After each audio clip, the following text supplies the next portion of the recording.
Hello everyone, स्वागत आहे आपल्या आवडत्या पॉडकास्टवर ज्याचं नाव आहे माइंडफुल कट्टा, तुमच्या मनाचं सेफ स्पेस. आपला हा एपिसोड खूप दिवसानंतर येत आहे.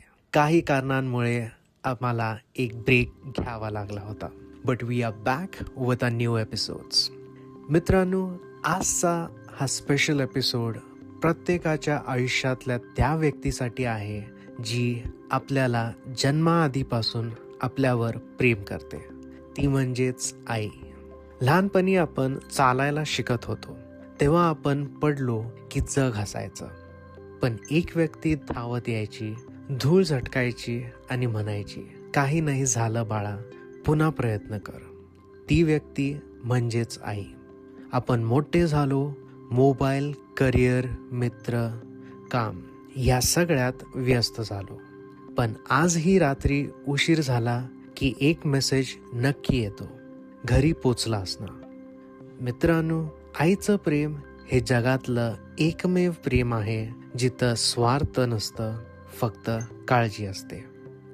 आपण अनेकदा म्हणतो आई समजत नाही, पण खरं म्हणजे आपल्याला तिचं प्रेम समजायला वेळ लागतो. ती स्वतःसाठी कपडे घेणार नाही, बट आपल्या मुलासाठी शेवटचा पैसा खर्च करेल. ती स्वतः आजारी असली तरी म्हणेल मी ठीक आहे, कारण आईचं आयुष्य स्वतःभोवती कधीच नसतं. ते कायम आपल्या मुलांभोवती फिरत असतं. आज मदर्स डे आहे. आज एक्सपेन्सिव्ह गिफ्ट घ्यायला हवं असं नाही, फक्त आईजवळ बसा, दोन गोष्टी तिच्याशी मनापासून बोला.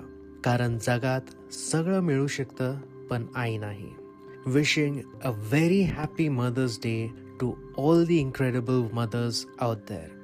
मित्रांनो, आजचा हा शॉर्ट अँड स्वीट एपिसोड तुम्हाला आवडला असेल तर माइंडफुल कट्टा चॅनलला लाईक, शेअर आणि सबस्क्राईब करा. कमेंट करा हॅपी मदर्स डे. तर पुन्हा भेटूया पुढच्या एपिसोडमध्ये आणि बोलूया एका नव्या विषयावर. Until then, stay safe and keep smiling.